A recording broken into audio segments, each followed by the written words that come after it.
Oh, Wax, I'm sitting here in the bathroom. I got my pants down. I'm wearing my Wax t-shirt, and I just got a little song for you. Oh, Wax's podcast. Talking mad shit about uninteresting facts. Oh, Wax's podcast. Listen to it every Wednesday. Oh. The one, the only. Never been nobody like him.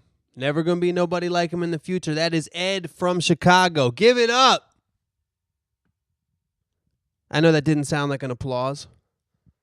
I know that didn't sound like a bunch of people giving it up, applauding and clapping and cheering for Ed from Chicago's podcast jingle. I'll tell you why. It's not because it was bad. It's not because there's nobody applauding. It's because I don't have a time machine. I can't go to the future where there are people applauding by themselves, individual people clapping. Go to the future where my podcast has already been recorded and is being listened to by whoever's clapping. Go to their location, record their clap, bring it back with me in time with using that time machine, inserting it into this podcast as I record it. Not only would I have to do that, I'd have to do it various times to collect the collection of people who would be clapping in the future, hypothetically, to that. The millions, or maybe thousands, or maybe hundreds, or maybe dozens, or maybe a couple people that clapped at that.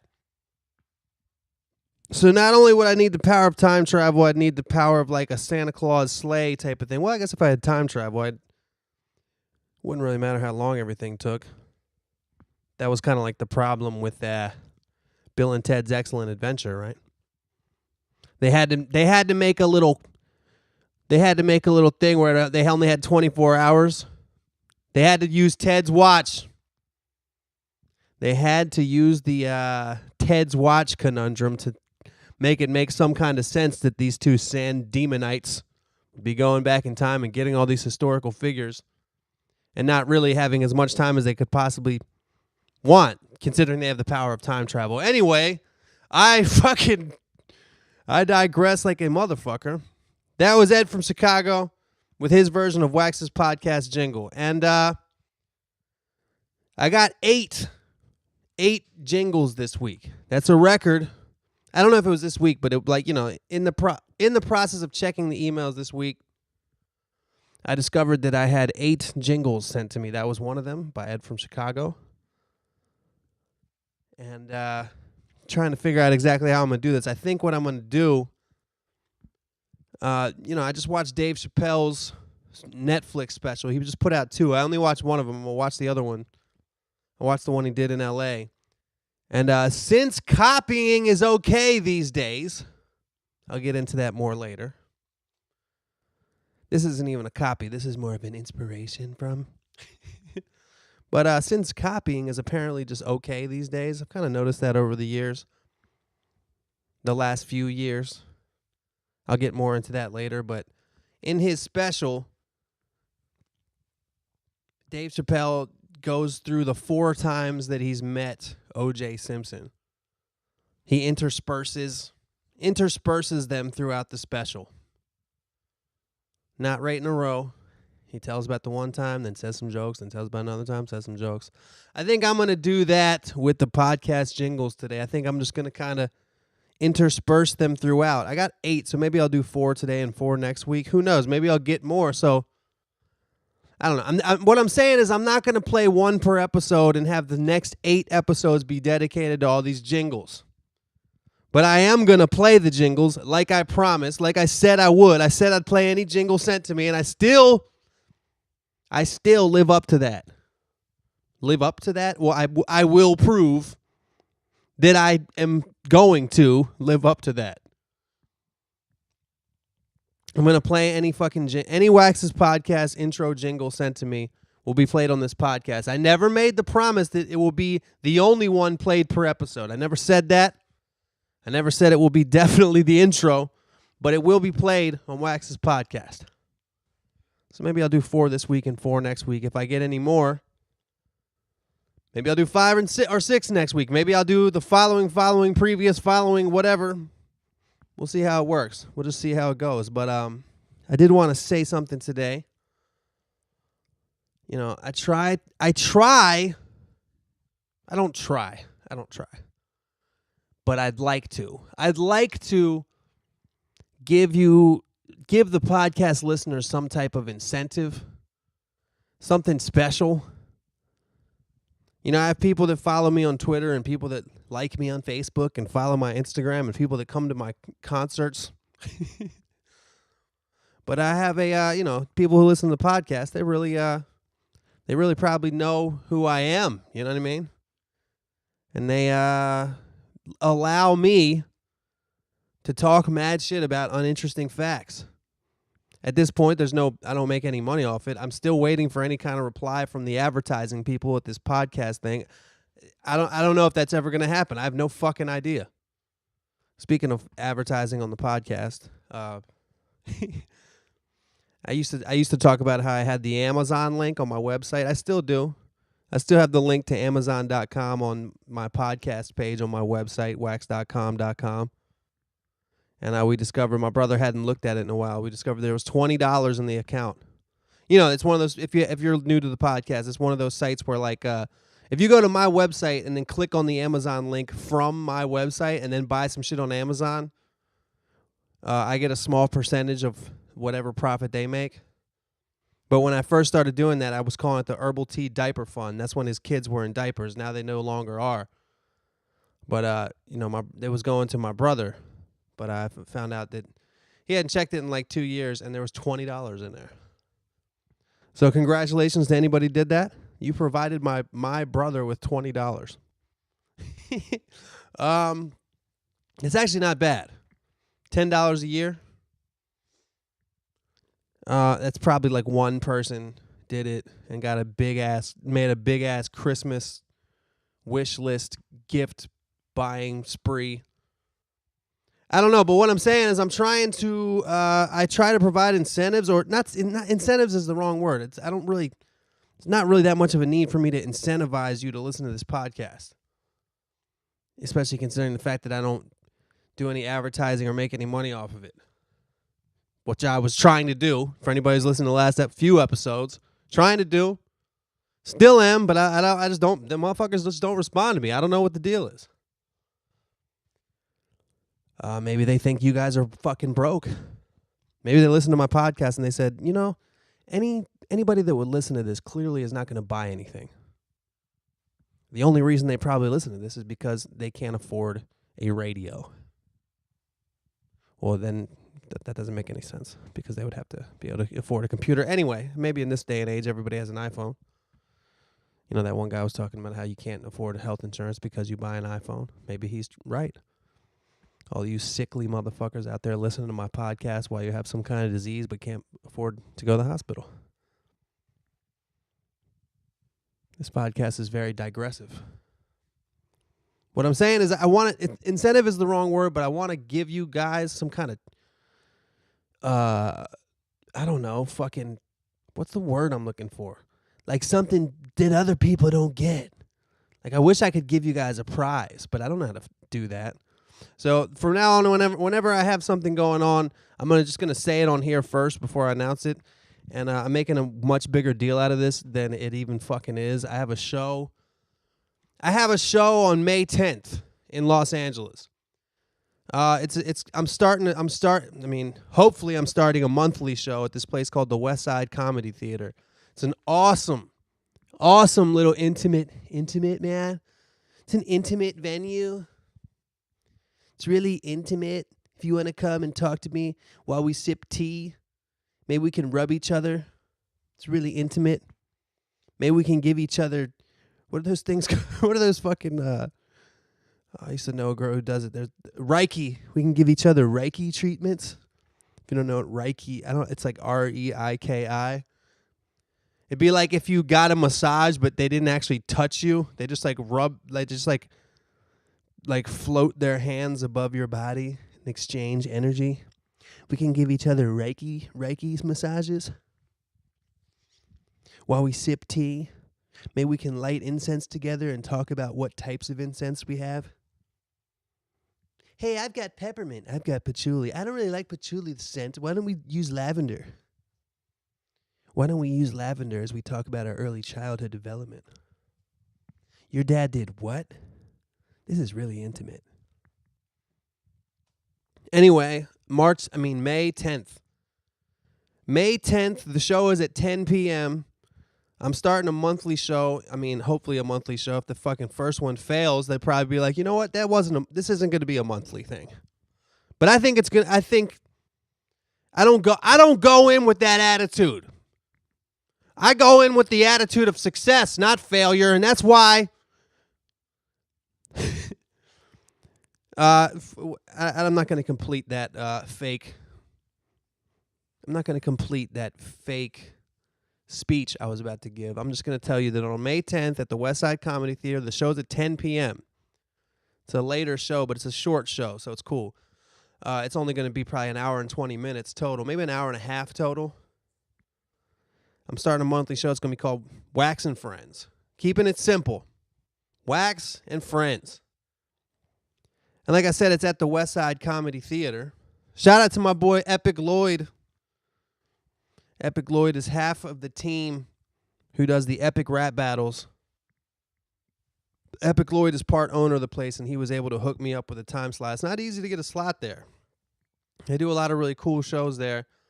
And I'm going to have my boy, T-Rex. My man T-Rex is going to be on the show doing some stand-up comedy.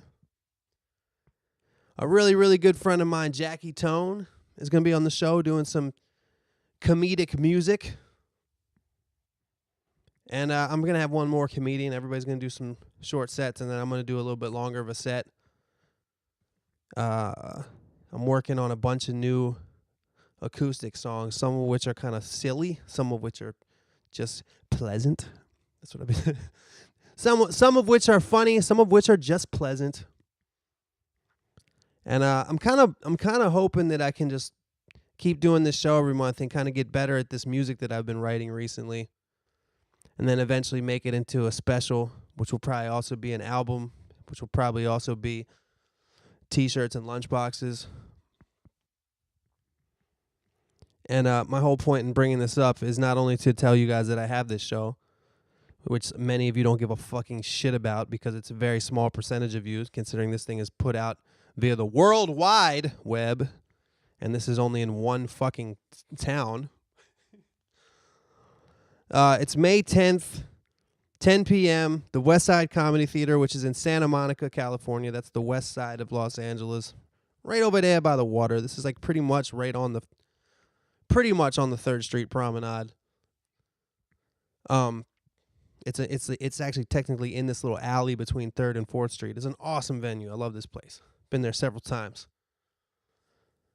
And the tickets are only $5. It's only $5 to go. The guy was, we're doing cheap this time because is just trying to test the show out. I don't know if he knows that I can sell any tickets or not. But the point is that if you go to my website, wax.com, waxdotcom.com, I have put up a link to the tickets. Let me make sure I got this right. Which podcast is on? If you go to the podcast page, okay, you go to wax.com, which is taking a while for me. Okay, then you click on podcasts on the upper right, which, by the way, is also a place where you can listen to my podcast. Click on Wax's podcast, episode 132, the last one that I did. And I fucked up. There's actually 2 comments on it. So the second comment has the link. Let me make sure the link works. You click on the link, and you go to the westsidecomedy.com and this event. The event is Wax and Friends. And it's only $5 a ticket. Don't fucking buy a ticket unless you're in Los Angeles and are going to go. Don't think you're doing me some favor by buying a ticket. Don't think you're giving me $5 like, oh, I'll just be a nice guy and make a donation. Don't do that, because that just means there's a fucking empty seat. I shouldn't even put that out there as an idea, because please don't fucking, it's not a funny prank. It's not a funny prank. It's not a cool, because I'm not making any money off this show. They keep the fucking money. The ticket price is so low that they needed to pay the bartender and the security guard and the sound guy and shit like that. It's a small venue. Less than 100 people is a sellout. It's like 90 people, or I think 80 people is a sellout. So my point is, I haven't announced that I'm doing this show yet. I'm announcing it on the podcast. I'll probably announce it a day or two after the podcast drops that I'm doing this show. But if you listen to Wax's podcast, you have officially the first dibs on these $5 tickets to the show on May 10th in Santa Monica, California at 10 p.m. with me, Wax, and my friends, Jackie Tone and T-Rex. And probably some other people coming up too. So yeah, there's that. That's the kind of fucking inside information you get here on Wax's podcast. Also only for podcast listeners. I have an uncle in the FBI, and he knows every single detail about the Russia-Trump investigation. So right now, I'm going to give that to you. This is Wax's podcast, so pop at your iPads, phones, iPods, and iMacs, and listen to Big Wax. Kick that ass, grass, it's there. Real men misses get fast, so zigzags, cause it's there. Wax's podcast, Wax's podcast, Wax's podcast. Talking mad shit about uninteresting facts, bitch. Wax's podcast, Wax's podcast. Talking mad shit about uninteresting facts. Wait a second, what the fuck is a podcast? I don't even know what a podcast is. This is bullshit. Huh? Thought I was going to give you that inside information from the government, didn't you? But instead, I gave you the podcast intro jingle by the one and only Matt Vanzetti. Matt Vanzetti, if you're wondering why I'm saying his full name and not the last initial as I usually do on the podcast, that's because Matt Vanzetti is his artist name. He is an artist. He's not just somebody who makes jingles in his spare time, like Ed from Chicago. You can't go on SoundCloud and find Ed from Chicago. You can't go on you can't go on Spotify and type in Ed from Chicago and get his whole discography. No. Ed just takes shits and makes jingles in his spare time. Although, Ed, if you're listening, why not, That could be a whole new genre. Just all like, track 1 is just like the sound of diarrhea and rapping and singing. Track 2 is like just making a beat out of vomiting. Track 3 is all like blowing your nose sounds. And track 4, the final track of the EP, is all hawking loogies. And then like they did back in the old day, you think the track 4 of the EP is over. But it's actually a 15-minute long track, and they put a bunch of blank space. And then there's the hidden track, which is made out of burps. So that was Matt Vanzetti. Matt Vanzetti got the eh. He pronounces that A like eh. I don't know where you're from, Matt. I should have looked it up. I was wondering what that accent is. People that pronounce that A like that. The Brat used to pronounce her A like that. Iggy Azalea pronounces her A's like that. Podcast. Like AYAH. Yeah. I can see why you do that. It's very fun to say. Anyway, speaking of the podcast and the jingles, I think that there's I wouldn't say these are shots being fired at people such as Matt Vanzetti and Ed from Chicago. I wouldn't say these are shots being fired, but I think that there's one of our podcast listeners, one of the most loyal podcast listeners, definitely a day oneer, has sent the following message into the podcast. He had a short message just for me. He's like, you don't need to read this on the podcast, in regular size font. One of those things shouting out the Nobody's Listening podcast compromised the very integrity of its title. I am appalled, he says, in regular font. Just playing. But then he made sure to say, you can read this part on the podcast. I attached a musical accompaniment. Oh, fuck. I got to download the musical accompaniment. I'm just going to do this. Wow. Watch me download shit. Hold up. I'm download. Do I have this? Nah, hold up. I'm just going to fucking. All right, let's see if that worked. All right. This week, Ryan M. sent me a song that him and his homie did that was fucking dope as shit, so props to you, Ryan. You're a fucking talented musician, man.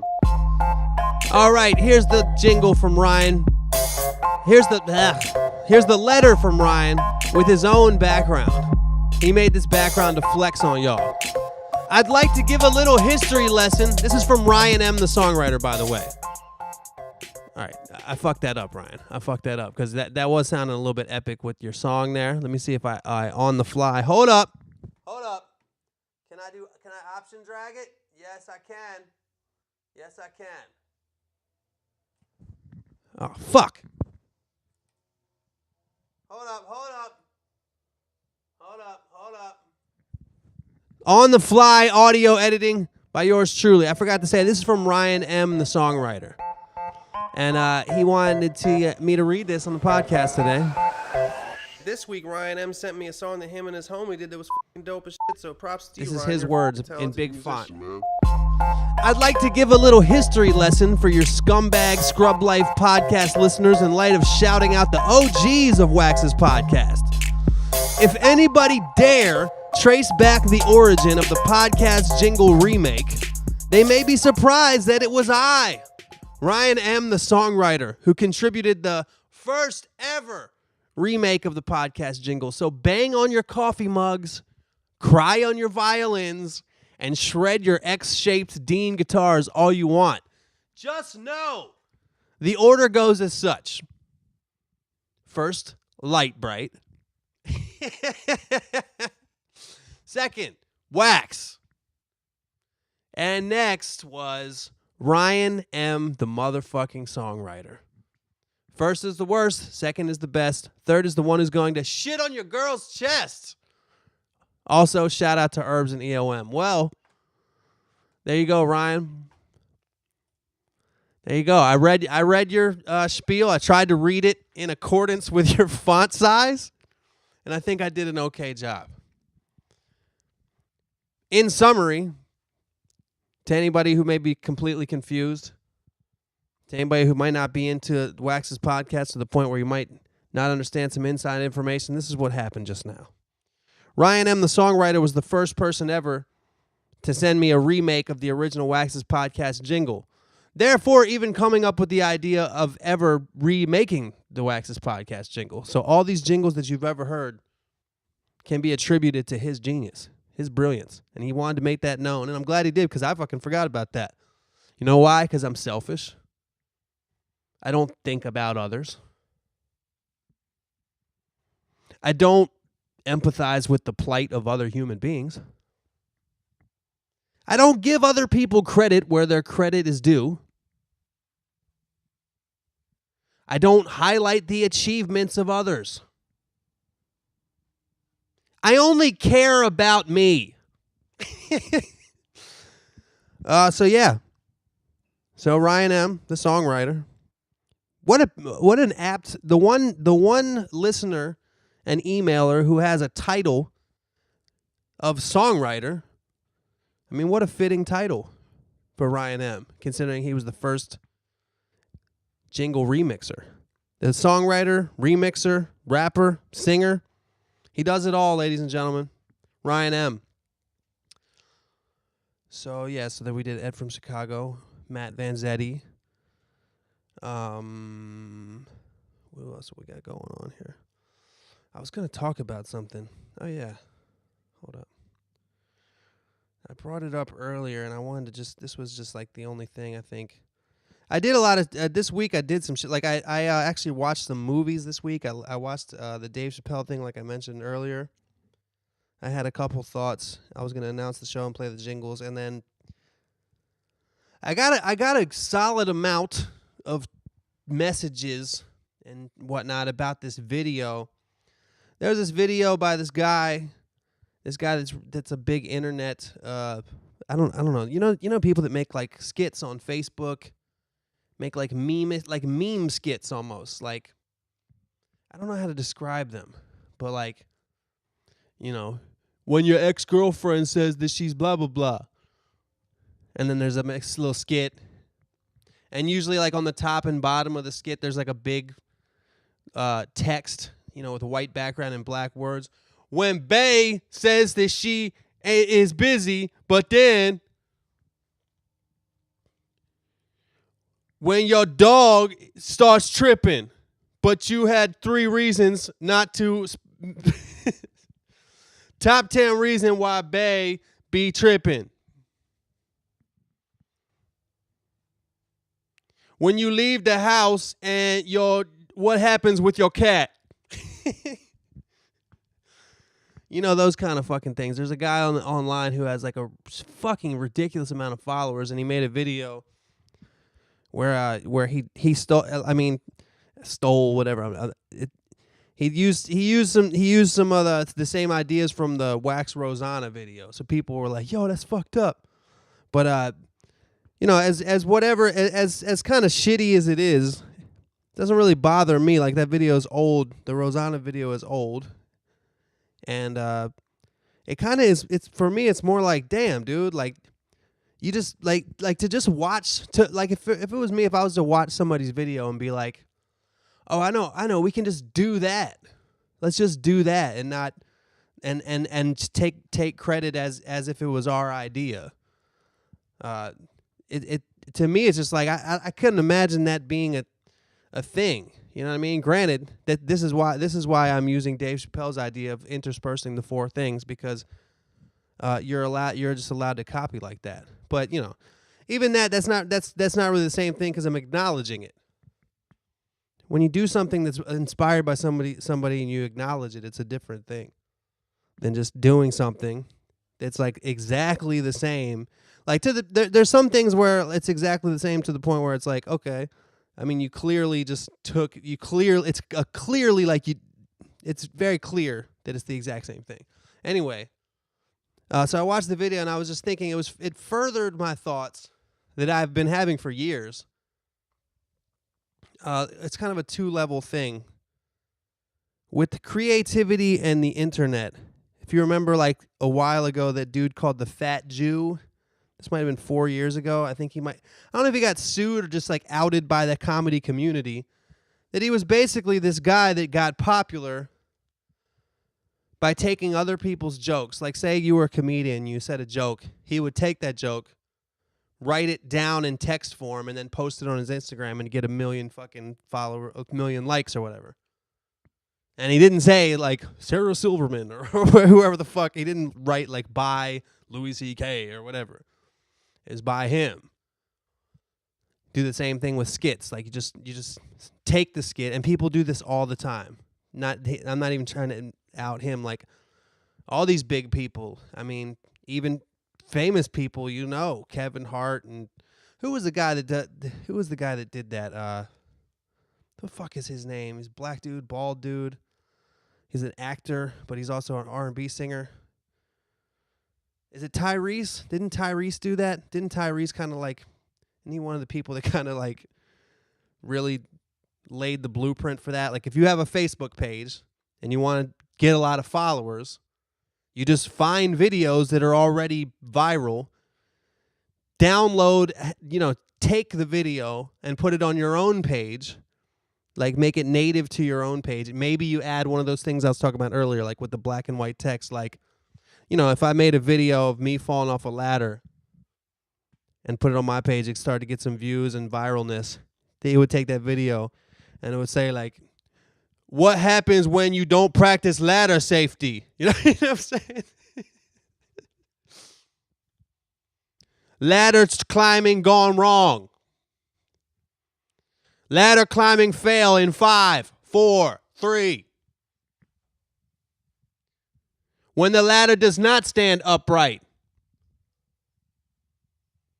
Ladder Olympics, last place. The former or the latter with 2 D's.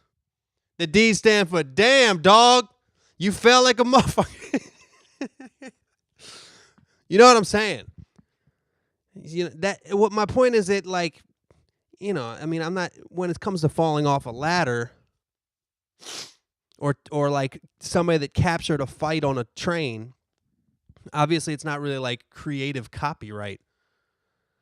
It's kind of, it's not like you created that scene, you just happened to capture it. But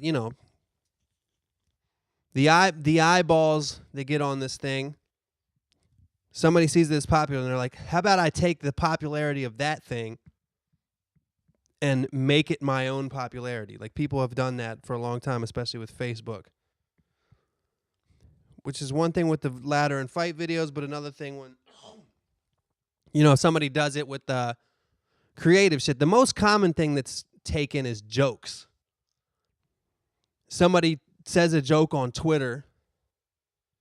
It gets a shitload of retweets or whatever. And then, like, you put it on a coffee mug and sell it, or you put it on a T-shirt and sell it, or something like that. You know what I'm saying?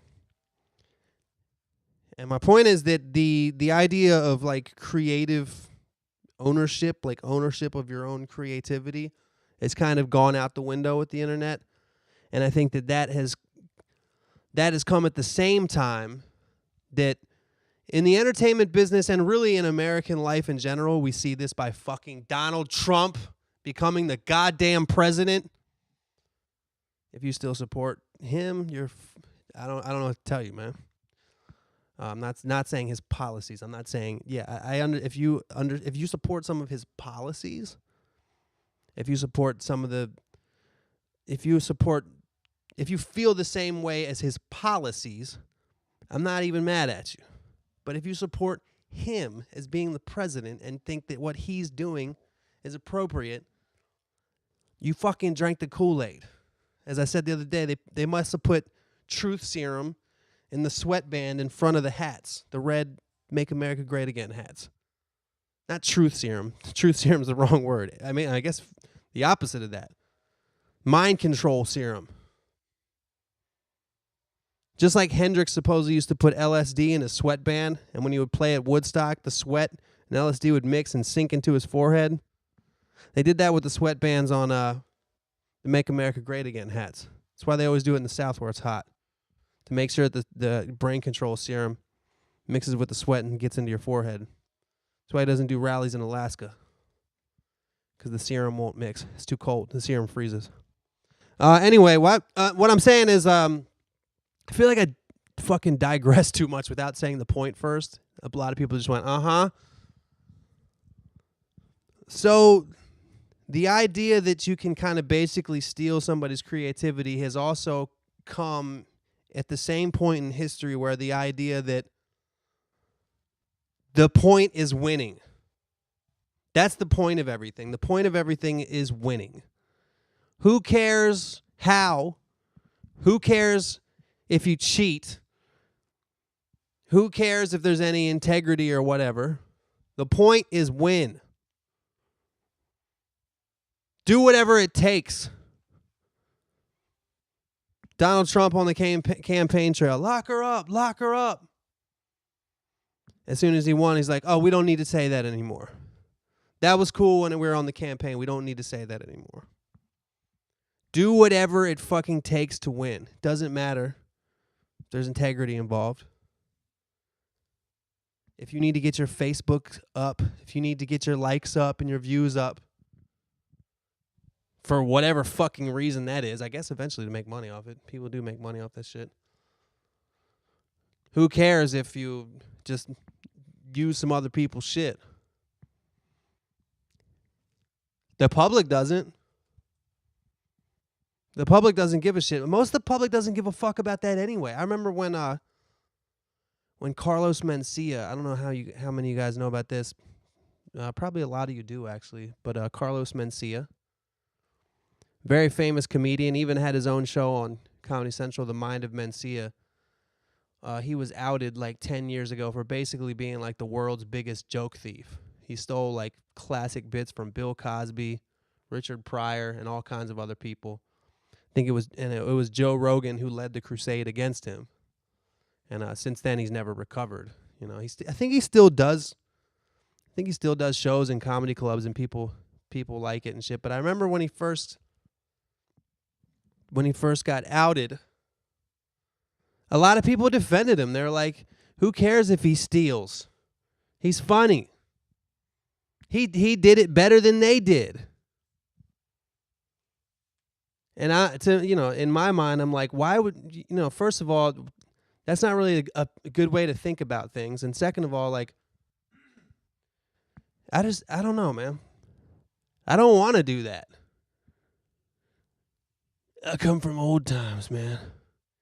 I come from the times where rock and roll fucking mattered, man. I mean, we're all hypocrites, right? I say that about rock and roll, but probably half of the shit that I grew up listening to was all stolen. Like all of Led Zeppelin shit is just fucking remakes of like old blues songs from the 30s and 40s by dudes who died penniless. Meanwhile, Led Zeppelin's flying around on a fucking their own jet airliner, not a little private jet. They had like a commercial jet size joint that said Led Zeppelin on the side. I don't really know if I have any other points to make besides that. I just find it interesting that, now that we have all the information there at our fingertips, it's kind of like you don't own any information anymore. All of the information, all of the creative ideas belong to everyone. So if you got a good idea, you kind of got to either keep it to yourself or release it in a way that will be associated with yourself. You know what I mean? I don't know how to, I don't know if that makes sense, but it or release it in a way that like it'll get really big before somebody else can really copy it.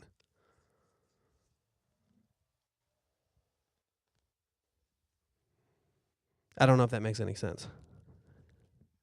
But if it doesn't, how about we listen to the following audio of a man getting decapitated by a snake. Snakes can't decapitate people, can they? I don't know. Maybe if they ate around the a snake decapitating somebody would be like like a woodpecker chopping down a redwood tree.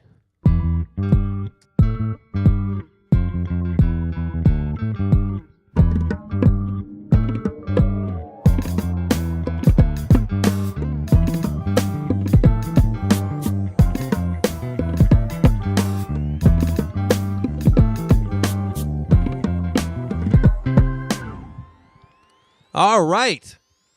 That was Ahmad Bear. All one letter, all caps. AMADBEAR. Ahmad Bear with the hot. I like that organ. It sounds like a little metersy. The nice podcast jingle. So I forgot to mention, here's the letter from Matt Vanzetti. Matt Vanzetti wants you to know that he has a YouTube channel. It's a new channel, so if by the time you read this, there's not much on there, there will be by next week. Let me check that out, actually. Make sure we got, because I'm not going to read you this. There's a link that has all these fucking, hold up. What the fuck, man? That couldn't be right. It says this page isn't available. Try something. That can, wait, hold on 1 second.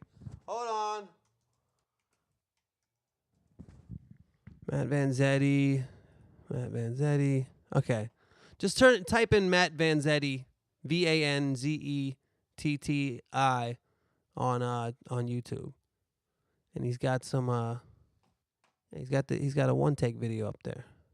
Okay, cool. Okay, so that's Matt Vanzetti. He said if you could shout out my actual music on your podcast, that would be undouchey of you. Much love by Matt Vanzetti. I've said Matt Vanzetti so many times on this thing. Vanzetti. You could get a Matt. You could get a sponsorship by Vans that I was never able to get, even though I fucking wear their shit all the time.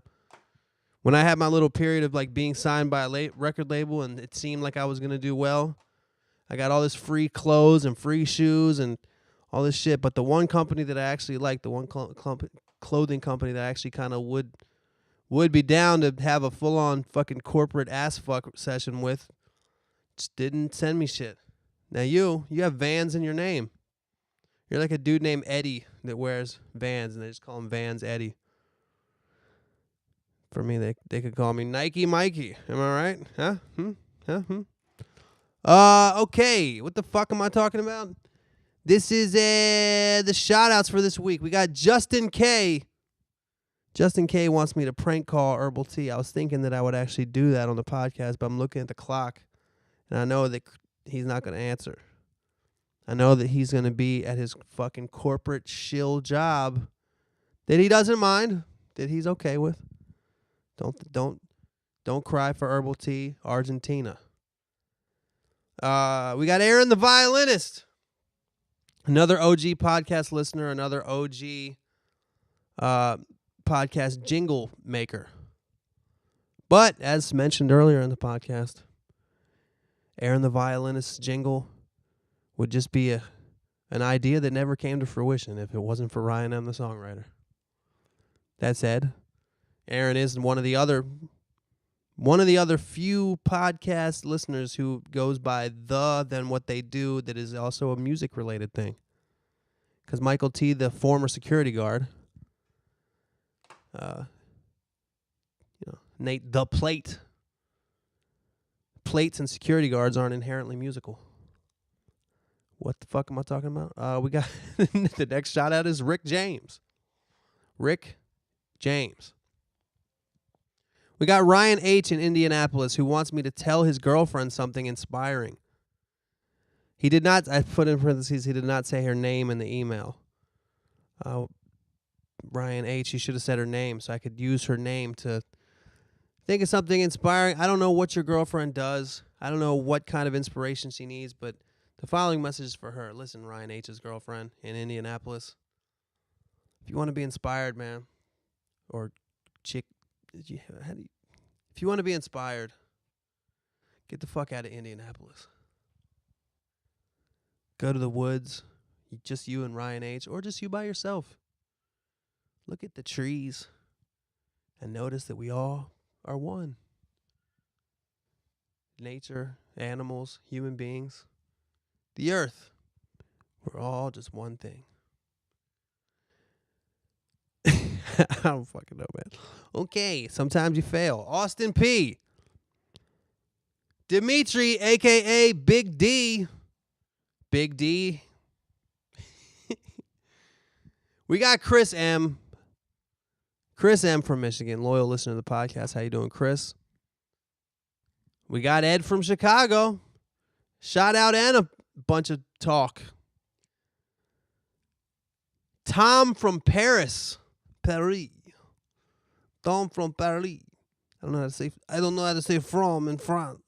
In Francais. I don't know fucking anything. I literally don't know anything. Okay, we got Royce Y. We got Nate, who is not Nate the Plate, a different Nate. Just Nate. No plate. We got Matt H. from Belfast, Pennsylvania. Not to be confused with Belfast, Northern Ireland. Although a lot of those little towns in America that have the same names were started with somebody, usually it'd be called New Belfast. Started by somebody from those towns. Those uncreative motherfuckers.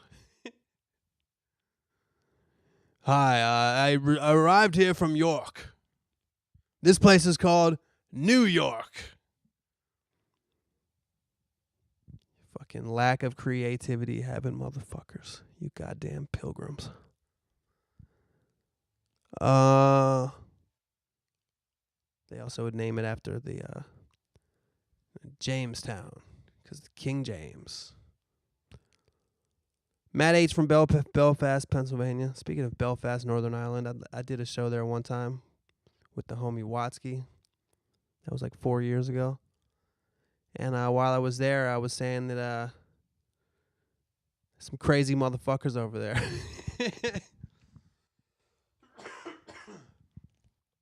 Yeah. Crazy motherfuckers in Belfast. We got ENFWP, IANFWP, one word. Justin K's brother, Ryan K, a.k.a. the sucker of Sam's cock. Once again, this final shout out of the shout out section today goes to Justin K's brother, Ryan K, a.k.a. the sucker of Sam's cock. I didn't say that, but that's how this person wanted them to be listed. All right, we got Rob with a job. Yo, Mike Jones. What's good, fam? Been listening since episode 1. Occasional emailer, but nowhere near the status of greats such as Nate the Plate. Geoff! Raul, Justice, and company. Got a few things I've been meaning to email you about, so I'll break it up into sections. Been hearing a lot of love for all your shows, but figured I'd throw some love in for the Jersey at the Stanhope House. You killed that place, had a lot of fun. You might remember me as one of the people you let rap on the mic. I was the one who fucked up. I actually, shockingly, usually, I did a lot of shows on that tour, so usually I don't remember specific things, but I actually do remember, I think, who you are. Because the Stanhope House show in New Jersey was a small place, small crowd. So I think I remember exactly who you are, Rob. Not a musician myself, so I've never tried a mic prior to that, so I didn't know exactly how close to get to the mic. So I guess my question for you is, how do you choose who you're going to let rap when you go into the crowds, and how do you feel when it doesn't go so well, as it did in my case? What Rob is referring to is, I got my wireless mic so I can go out in the crowd, and I always go out into the crowd. Not every time. If people, I kind of feel shit out during every show. Sometimes I'll jump out in there for a lot of the show. Sometimes I'll just do it for the last song or whatever it is. But what I like to do is when I see somebody singing the words, I put the mic in front of their face, and they can rap along with the song. Sometimes, as if you watch on the Palmer Square, I think they have it on their YouTube page. There's one of their vlogs during the Seattle show. Somebody rapped like the whole verse, practically the whole verse of Two Wheels in the microphone. But I usually do it on New Crack because that was the song I was closing with on the show. I'll go out in the crowd, and like when I see somebody that looks like they know the words, when it gets to a part of the song that's at least relatively easy, I'll put the mic in front of their face for a bar or two. And it's kind of funny. First of all, that's how I decide who's I'm going to give them the mic. Like, if they're already rapping along and it looks like they know the words, I'll usually give it to somebody like that. And what's funny is what happens a lot more times than not. So don't feel bad as if you're the only one who ever fucked up the lyrics when I did that. What happens more often than not is you'll see somebody who can do every fucking word perfectly, but then as soon as you put the mic in front of their face, they just fucking blank. And I think that one of the reasons that I even do that is because I kind of get a kick out of that. I think, sometimes when you're doing shows and you're kind of doing similar set every night for a few months, you got to put in stuff. You got to do stuff to entertain yourself too, not just entertain the crowd. It helps you entertain the crowd more if you're entertained yourself. So I like to just fucking interact with people anyway. That's why I like venues with shorter stages and no fucking barricades, so I can actually like give people vibes and put the mics in people's faces and stuff like that. And yeah, it's not strange that you fucked it up, man. More people fuck it up than don't fuck it up. You'll see somebody rapping every single word of the song, and then the one moment you give them the mic, they're like, but some people kill it. All right. In regards to your current 30-day health spree, since you're giving us the listeners as a way to quote-unquote win. Oh, by the way, still going strong. Excuse me. Still going strong. Not a sip, not a puff. Been doing yoga every fucking day, 6 days a week. I might really should scale that back down, but for the sake of this bet, I'll keep the yoga shit up too. But I really should scale that back. I don't think you're supposed to do yoga as much as I'm doing it because it's so much on your shoulders, man. It's a lot on your shoulders. Some people say that it fucks their wrists up. Some people have back problems. People got a problem with their fucking neck. For me, it's my shoulders. There's a lot of shoulder work in yoga. If you see a woman who's like 40 or 50 and she got strong ass shoulders, she probably does yoga. I can spot a yoga doer from miles away. Okay, I've been looking for an excuse. Oh wait. Since you're giving us the listeners a way to win, what's up? What are you doing? Huh? You're flying? Oh. This motherfucker just barging in like she owns the fucking place, which she doesn't. Doesn't own the place. Doesn't own the place. I don't even own the fucking place. What the fuck was I saying? Anyway, I've been looking for an excuse to... Hold up. In regards to your 30-day health spree, since you've been giving us the listeners a way to win, I figured it'd only be fair to do the same for you. I've been looking for an excuse to buy the wax branding iron, but haven't had the opportunity as I live at home with my parents. And they'd make fun of me for buying some dumb shit like that. That's awesome that that's the relationship you have with your parents. Well, they probably want you to get the fuck out of the house. They want you to save money. However, I should be moving out soon as I'll be graduating college and I have a decent job lined up. So my proposition to you is if you go your 30 days, assuming a start date of March 7th, I don't know what day. All I know is the 31st day is my birthday, which is April 5th. The last day is a Tuesday. So it's a little less than 2 weeks away. I'll buy the branding iron and hit you with the order confirmation info. Think of it as a win-win for you. 30 days of health and an extra buck in your pocket. Also for podcast recommendations, Veterans Minimum for the listeners who are sports fans. Keep killing it. Can't wait for new shit to drop. I don't know what Veterans Minimum is, but maybe that's a podcast about gambling. Veterans Minimum for the listeners who are sports fan. I don't know what that is, but I don't know if that's a band that sings about basketball. I don't know if it's a gambling podcast about sports, which is what I would honestly guess it is. I don't know if that's an ESPN show. I don't know if that's I don't know what the fuck it is. Anyway, I guess I should have mentioned in the beginning of the podcast that the 30 days thing is still going since I did make that bet with you guys. Still going. I guess I have one more. I guess next week is the last podcast where I have to be on it because the week after that, technically the Wednesday would be the 31st day. Maybe I'll do a celebratory podcast, a celebratory birthday podcast. I don't know. As far as the branding iron, I actually don't have the branding irons up for sale anymore. I think I emailed you back about this, Rob, but for everybody else out there, the branding irons, like if you don't know what a branding iron, if you heat up a branding iron, they're usually used to brand cows, and then you fucking stick it on their body and write Tim's Farm on it, so if your cow gets away, that Jake over at Jake's Farm will be like, oh, this is Tim's cow. I got one that says wax with my logo, and you can brand your steaks with it. But when I went on tour, I took them off the internet so I could sell them at shows. Needless to say, they didn't sell very well on the road, so I still have a bunch of them in my garage. So maybe I'll work something out with you, Rob, that I could send it to you. You can PayPal me the money, but there's no order confirmation info or nothing like that because I actually took them offline so I could attempt to sell what was left of my inventory of the branding irons on the road. Thanks to everybody who did buy a branding iron. I know there's some of you guys that did, but it pretty much, I think I've mentioned this on the podcast before. When I put out the branding irons, pretty much what happened was exactly what I had high hopes, but a lot of people, when it comes to business ventures, you can't win them all, especially when you don't have a really good business mind. You just kind of have more of a creative mind. Sometimes creativity and business don't go hand in hand. And that's kind of the mantra of my entire creative existence.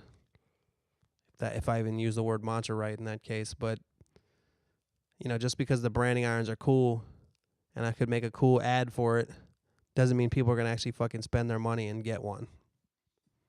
That's what happened. I had thousands of people talk about how cool of an idea the branding was, and like 20 people that actually bought a branding iron. So then I went on tour, and a couple of nice people still bought them. But needless, I got a shitload of them in my garage. That's what I'm trying to say. All right, that was Rob with the job. Now we got Kurt. First of all, what's up, man? What's up, bro? We got the one and only Davey Nathan making an appearance in the studio. I wish the piano was turned on so you could play a ditty. You been, is it just gonna...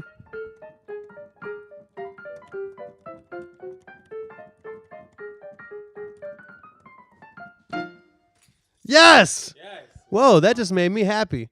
Where are you going? Going to the airport. Davey Nathan's going to the airport. He's about to fly to... Because fuck this bullshit. Are you flying or are you just taking ore? Just taking somebody. You're putting the ore in airport. I gotta go. All right, good. Get the fuck out of here, man. Don't come back. My man Davey Nathan, my roommate. stopping in.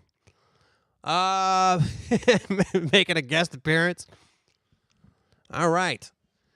Aloha, Wax. It's Curtis in Hawaii. I've been a loyal podcast listener since day one. I remember when you did the call someone and fuck with them with Breezy. He called Jose, I believe. He said that his sister said Jose was trying to get with her. Crazy where he is now. I'm going to be seeing him on Thursday the 9th out here in Honolulu. Time to get your bitch ass out here, man. Well, that one already passed. I guarantee that show was bonkers. Anyway, here's the question I have. I've been amateurishly playing guitar for a little while. I pretty much just look up the chords to songs I like and play them. What do you think I should do next to progress my skills? Learn the scales? And if so, which ones? Much love, man. Stay safe out there. I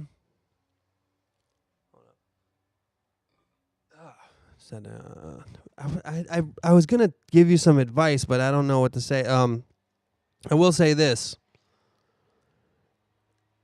the internet is an amazing tool for learning how to play the guitar. Yes, I would recommend all the things you said. I would recommend learning chords. Learn all the basic open chords, A, C, G, and all that shit. Learn all the fucking folk music chords. This is what I will not recommend. This is what I don't recommend. Me and my brother saw a band the other day. Fucking, I'm not going to say their name, but we saw a band that was fucking awful, in my opinion. And not saying this had anything to do with their awfulness, and I'm not saying that you can't ever do this, but don't use a fucking capo. Guitar players out there, be a man. Be a fucking man and play a bar chord. Get your fucking capo out of here. Okay? Anyway, learn all the open chords, and don't use a capo and take those open chords up using that stupid thing. Learn bar chords because they're awesome. You can fucking go up and down with them, and there's a gazillion of them. You can start with the basics, major and minor and 7. You learn different variations of those. Then you go to the major 7th, the minor 7th.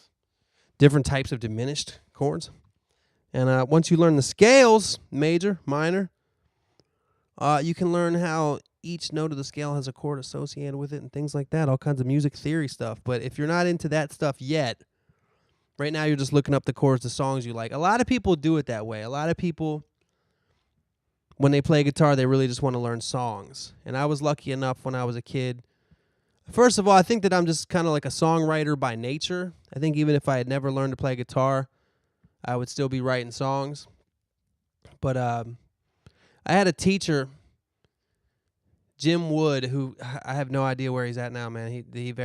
I don't know if he's still with us or not. He was fucking awesome. It's just somebody, the universe gave me him as a guitar player when I was a little kid. And he was like a blues player.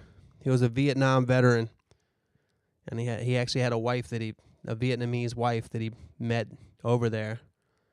And he had these little short and fat fingers.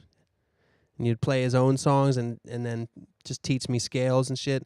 And point is, he's still the shit. Half the shit that I play now is because it's something that he taught me when I was in middle school. So learn the pentatonic scale. Learn the blues scale.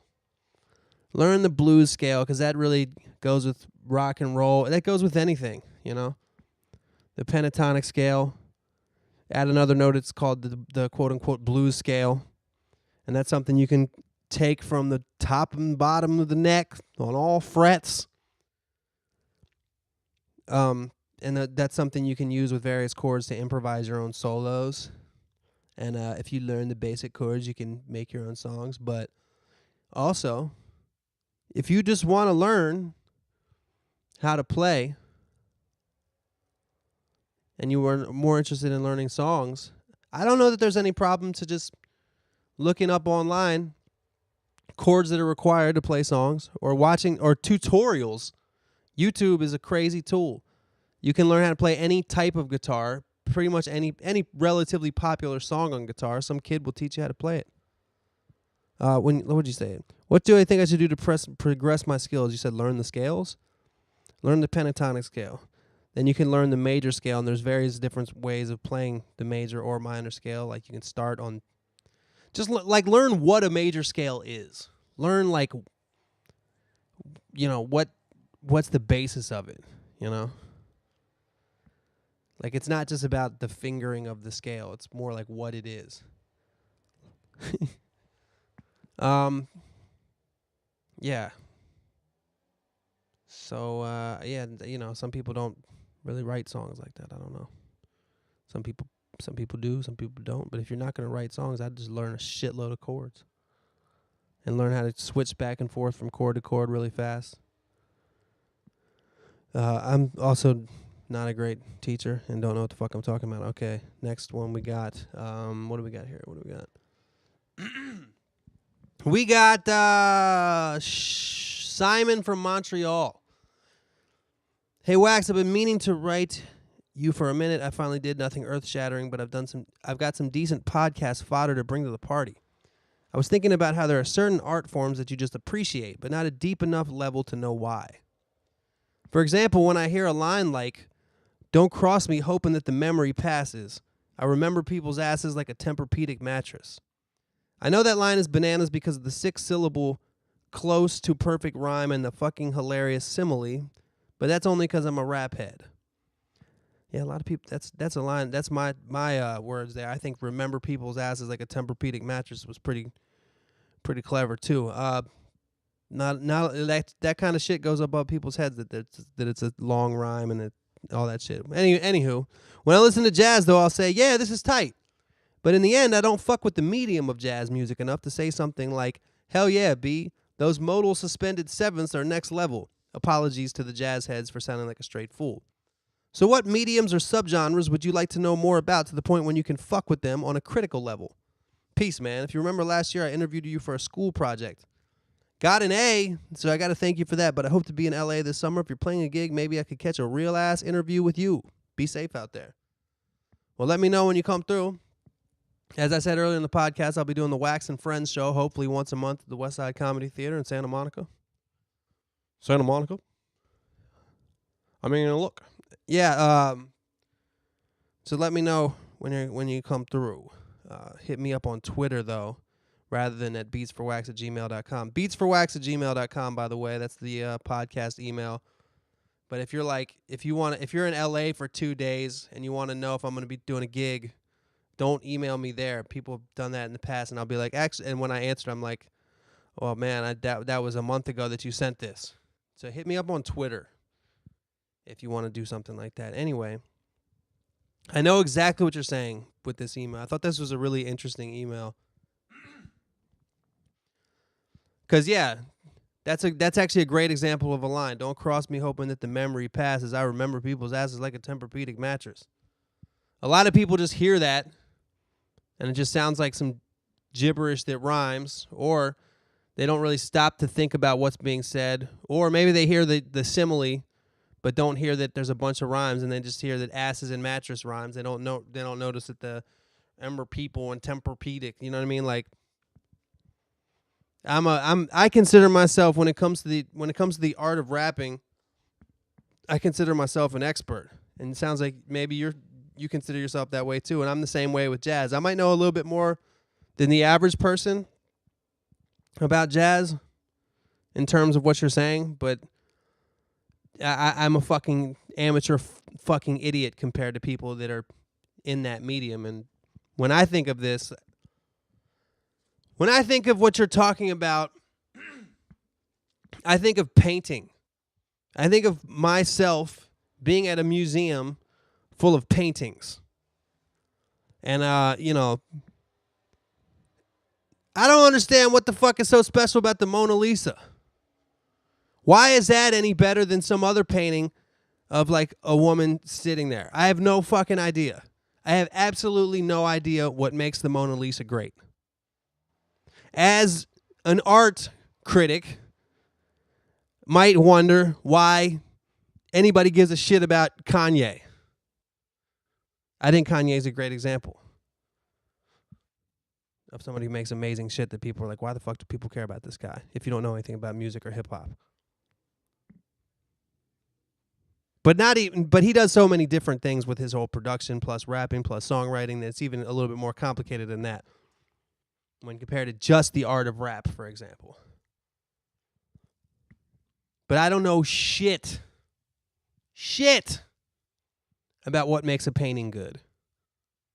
When I go to an art museum, or when I go to if I were to go to an art show and there was a painting being sold for $50,000, and then some fucking elementary school kid, you know, like especially the abstract ones, the fucking abstract paintings that kind of look like the Jackson Pollock joints. What was it, Jackson Pollock? Some comedian. There's this comedian named it's Shang. It sounds like I'm making it up, but his name is Shang Wang. He's a Taiwanese American dude from Texas, and I saw him recently live, and he was fucking hilarious. But why was he talking about? What the fuck? He made a reference to Jackson Pollock that was fucking hilarious, because Jackson Pollock was the guy who he just fucking throws the paint. He throws the paint onto the canvas. And, you know, as a fucking idiot that doesn't know anything about art, I just look, oh, well, shit. My nephew could do that. He's 4. And if he did, and you put those two things next to each other in an exhibit, and one of them was $50,000, shit, $1 million, and the other one was worthless because done by a 4-year-old, I wouldn't be able to tell you why one is better than the other. That's kind of my version of that. To a certain extent, poetry. I think poetry is probably one of the hardest things to critically judge. I don't really know what's good and what's bad. I'm talking about written poetry too, not necessarily like slam poetry. I feel like that's a little easier to judge what's good or what's bad. But because it's like half performance too. But for me, it's paintings, man. Especially abstract paintings. Like if you tell me, if you put two people in front of me and I got to be a judge, if I'm judging them like like it was a reality show, America's Next Top Painter, and they had to paint me and make it look as realistic as possible, I could judge that. I'd be like, that looks more like a photograph than that. But if they had to look at me and make like little slashes and circles and different colors that abstractly represented what they saw when they looked at me, you got me, man. I don't know what makes it good. So that's kind of my version of that. All right, Simon from Montreal. Next, we got B Legend, a.k.a. Brandon L. This is the last one today. Yo, Wax, what's good? Thanks for tweeting at me and letting me know the podcast was done. Listening to it RN as I grill some fucking burgers. Are you listening to it RN? Listening to it registered nurse as I grill some fucking burgers. On that Cookout Chronicles shit, I tweeted your survey and said it was to help me with school so you can get some money. You're welcome. First off, just saw Breezy at the House of Blues last night. God, this motherfucker's everywhere. He's the modern day MJ. To watch him jump from dancing and singing to going crazy on the drums while singing. Jump from dancing and singing to going crazy on the drums while singing. One of the greatest performers I've ever seen. My question for your podcast is, where did you come up with Dale Firebird? Could you tell some good stories about him or where it came from? Me and my friends love it, and my friend even dressed as him for Halloween. Wow, that's amazing. All right, thanks. Wax. That's got to be tough to dress as Dale Firebird for Halloween because, really just people are going to be like, who's that? Dale Firebird. Who's that? And they got to explain it to them. They're like, damn. All right, hipster, obscure costume. You see tons of obscure hipstery costumes when you go out for Halloween, which I never do, but I have like once or twice. When you go out to Halloween shit in LA, because everybody dresses as characters from movies that you've never fucking seen. Maybe it's just that I don't watch movies and I don't know the really obvious ones. But people are like, have you ever seen Barking at the Moon, produced by R.D. Decker? Remember in scene 4 when there was a guy in the background driving a motorcycle? That's who I am for Halloween.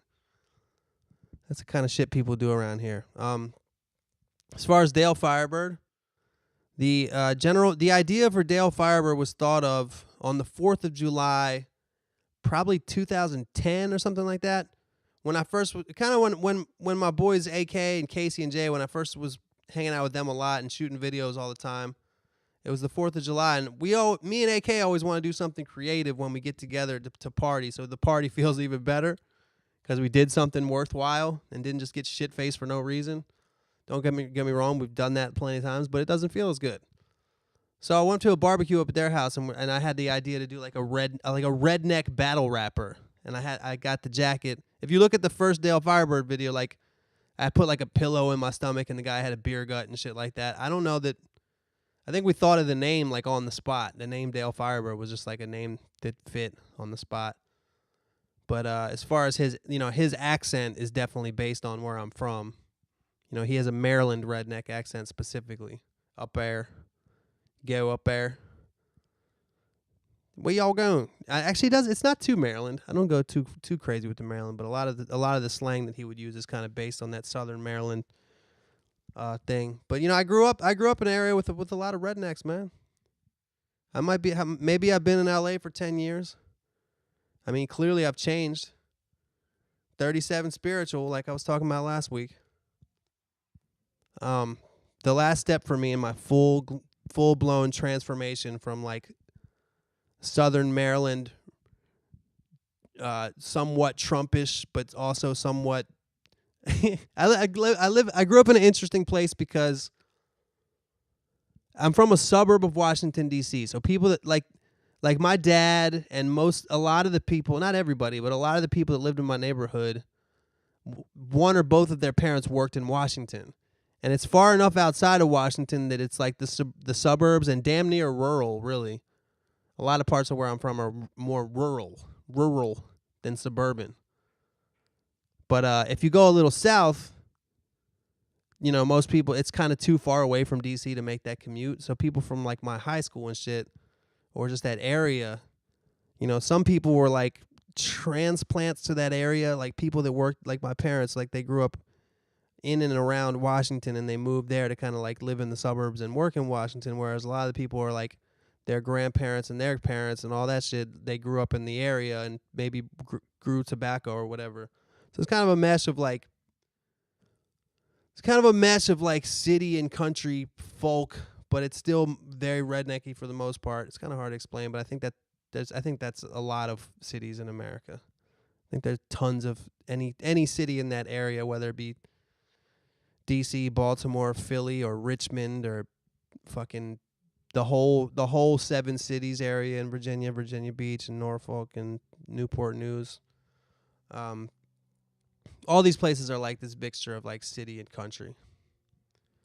But yeah, there's a lot of people that talk like that where I'm from, is all I'm saying. And then one day on 4th of July, me and AK made that character, and we did the first, I think it's called Dale Firebird Spits 4th of July Fireworks. And we just kept it going. Kept the character going. Yeah, that's about it. So let me play one or more of these jingles real quick. Hold up. This is Groovy Lady Thing.